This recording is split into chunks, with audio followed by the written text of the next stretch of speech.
دیکھو کوئی بھی انسان ہو کیسا بھی ہو تو ہر وقت اس کا دل و دماغ میں کچھ نہ کچھ سوچ ہوتی ہے. کوئی لمحہ انسان کا کم از کم بیداری کا کوئی لمحہ سوچ سے خالی نہیں ہوتا. کوئی نہ کوئی سوچ آ رہی ہوتی ہے دل میں.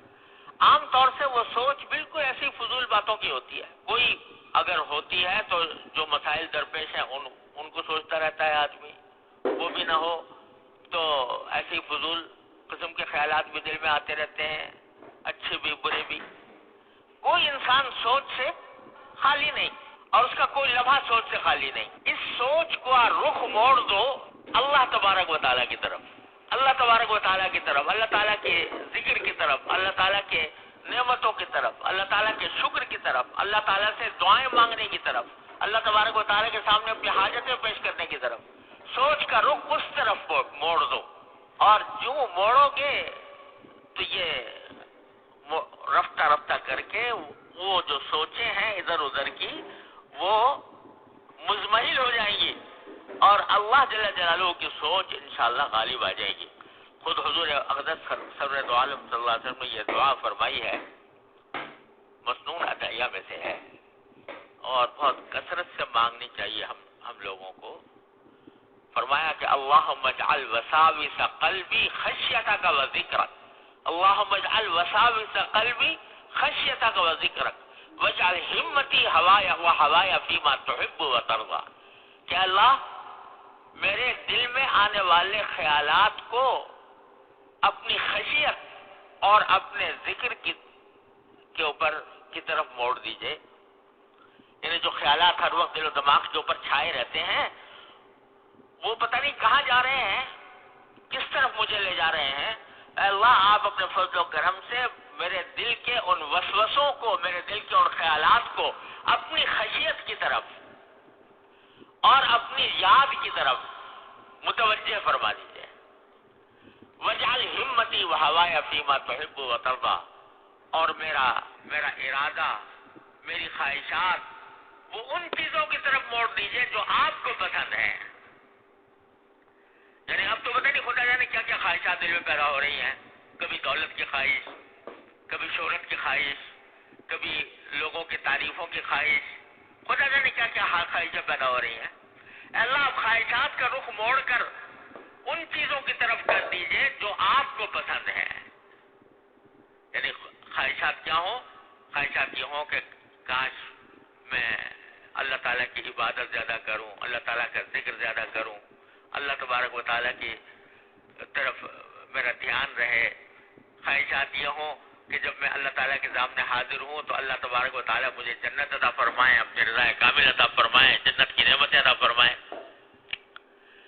اب ذرا ہم سب اپنے گریبان میں منہ ڈال کے دیکھیں کہ جو لاکھوں خیالات صبح سے شام تک ہمارے دل پر رہتے ہیں تو کتنی مرتبہ یہ خیال آتا ہے کہ جنت کیسی ہوگی, اور جنت میں اگر اللہ تعالیٰ نے اپنی رضا کامل کے ساتھ داخل فرما دیا تو کیا نعمتیں میسر ہوں گی. اس کا خیال آتا ہے. یا یہ خیال آتا ہے کہ اگر اللہ تعالیٰ معاذ اللہ ناراض ہو گئے اور اللہ تبارک و تعالیٰ کا غضب متوجہ ہوا, اللہ تعالیٰ ہر مسلمان کو اپنی پناہ میں رکھے, تو کیا حالت ہوگی, جہنم کیسی ہوگی. قرآن شریف بھرا ہوا ہے جہنم کی تکلیفوں کا ذکر کرنے میں بھرا ہوا ہے. جگہ جگہ قرآن کریم میں اس کا ذکر فرمایا ہے, جنت کی نعمتوں کا جگہ جگہ ذکر فرمایا ہے. تو کتنی مرتبہ خیال آتا ہے ان جنت کی نعمتوں کا, کتنی مرتبہ خیال آتا ہے دوزخ کی تکلیفوں کا, دوزخ کے عذاب کا. کتنی مرتبہ خیال آتا ہے کہ مرنے کے بعد میرے ساتھ کیا ہونے والا ہے. کتنی مرتبہ خیال آتا ہے کہ مرنے کے بعد جب میں قبر میں جاؤں گا تو فرشتے آئیں گے, ان کا جواب سوال ہوگا تو کس طرح جواب دوں گا. کتنی مرتبہ خیال آتا ہے کہ جب آخرت میں اٹھایا جائے گا تو میدان حشر کے اندر کیا عالم ہوگا. کتنی مرتبہ خیال آتا ہے کہ پل صراط سے گزریں گے تو کس طرح گزریں گے. یہ سارے خیالات جو حقیقت ہیں, واقعہ ہیں, کوئی ایسی قصہ کہانی نہیں ہے, کوئی افسانہ نہیں ہے, حقیقت ہے, پیش آنے والے ہیں. ان کا تو خیال آتا نہیں. اور خیالات بھرے ہوئے ہیں, دنیا جہان کے خیالات بھرے ہوئے ہیں. کبھی پیسے کے خیالات، کبھی راحت کے خیالات، کبھی لذت کے خیالات، کبھی ہوس کے خیالات، ان سے دل بھرا ہوا ہے. اور اللہ جل جلالہ کی طرف، اللہ تعالیٰ کے نعمتوں کی طرف، اس کے شکر کی طرف، اس سے دعائیں مانگنے کی طرف، اس کے عذاب اور ثواب کی طرف دھیان نہیں جاتا. تو فرمایا کہ اس کیفیت کو دور کرنا بھی انہی سے مانگو. اس کیفیت کو دور کرنے کی دعا بھی انہی سے مانگو. انہی سے کہو کہ اللہ میرا دل دماغ پتہ نہیں کن دھندوں میں گرا ہوا ہے، کہاں بھٹک رہا ہے. اے اللہ آپ ہی اس دل و دماغ کو اپنی طرف متوجہ فرما لیجیے. اللہم اجعل وساوس قلبی خشیتک و ذکرک. اے اللہ میرے دل کے اندر جو وسوسے آئیں، جو خیالات آئیں، وہ آپ کی خشیت کے آئیں، آپ کی یاد کے آئیں، آپ کے ذکر کے آئیں. وجعل ہمتی و ہوایا فیما تحب و ترضی. اور میرے دل میں جو ارادے پیدا ہوں اور میرے دل میں جو خواہشات پیدا ہوں وہ آپ کی رضا کے خواہشات ہوں. یہ خواہشات پیدا ہوں، یہ بھی مانگو اللہ تعالیٰ سے. اور اللہ تبارک و تعالیٰ کا نے فرمایا ہے کہ اللہ یجتبی الیہ من یشاء ویہدی الیہ من ینیب. اللہ تعالیٰ اپنی طرف کھینچ لیتا ہے جس کو چاہتا ہے اور اپنی ہدایت دیتا ہے اس کو جو اس کی طرف رجوع کرتا ہے. جو اس کی طرف رجوع کرتا ہے یعنی ہر معاملے میں اسی سے مانگتا ہے، ہر معاملے میں اسی سے رجوع کرتا ہے، تو اس کو اللہ تعالیٰ ہاتھ پکڑ کے اپنی طرف لے آتے ہیں. یہدی الیہ من ینیب. اور ہمارے حضرت تو یہ فرمایا کرتے تھے کہ اللہ یجتبی الیہ من یشاء کا جو مشہور معنی تو یہ ہے کہ اللہ تعالیٰ جس کو چاہتا ہے اس کو چن کر اپنی طرف کھینچ لیتا ہے، جس کو چاہتا ہے. ہمارے حضرت فرماتے تھے کہ یشاء کی ضمیر فاعل کو اگر من کی طرف راجع کیا جائے تو اس کے معنی یہ بھی ہو سکتے ہیں کہ جو چاہے تو مجھے کھینچ لیا جائے.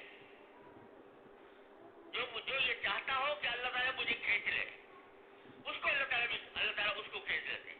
یجتبی الیہ من یشاء. جو یہ چاہتا ہو کہ اللہ تعالیٰ مجھے اپنی طرف کھینچ لے اس کو کھینچ ہی لیتے ہیں اللہ تبارک و تعالیٰ. وہ چاہے کہتے کہ اللہ تعالیٰ کے سامنے اپنی یہ حاجت ظاہر کر دے کہ اللہ مجھے تو آپ اپنی طرف کھینچ لیجیے. تو یہ دعا بھی مانگا کرو کہ اللہ، آپ نے فرمایا اللہ یجتبی الیہ من یشاء. اے اللہ ہمیں ان میں داخل فرما لیجیے اپنے رحمت سے جن کے بارے میں آپ نے فرمایا اللہ یجتبی الیہ من یشاء. اور یہ تو ہے ہی کہ ویہدی الیہ من ینیب. جو آدمی رجوع کرنے والا ہو اللہ تعالیٰ کی طرف، ہر بات میں اسی کی طرف رجوع کر رہا ہے، اپنے خیالات بھی ان سے مانگ رہا ہے، اپنے خواہشات بھی ان سے مانگ رہا ہے، اپنی ہدایت بھی ان سے مانگ رہا ہے، تو یہدی الیہ من ینیب. تو اس کو اپنی طرف ہدایت عطا فرما ہی دیتے ہیں اللہ تبارک و تعالیٰ. تو اس لیے جب تک یہ کیفیت پیدا نہیں ہوتی کہ راقب اللہ تجد تجاہک، اللہ تعالیٰ کا مراقبہ، اللہ تعالیٰ کے سمیع و بصیر ہونے کا مراقبہ، اللہ تبارک و تعالیٰ کے ہر وقت سامنے ہونے کا مراقبہ، جب تک یہ کیفیت پیدا نہیں ہوتی تو اس کیفیت کو بھی انہی سے مانگو. انہی سے مانگو یا اللہ ایسا کر دیجئے کہ میرے خیالات، میری خواہشات، میرے دل کے وسوسے جو کچھ ہوں وہ آپ کی خشیت اور آپ کی رضا کی طرف ہوں. یہ ان سے مانگو.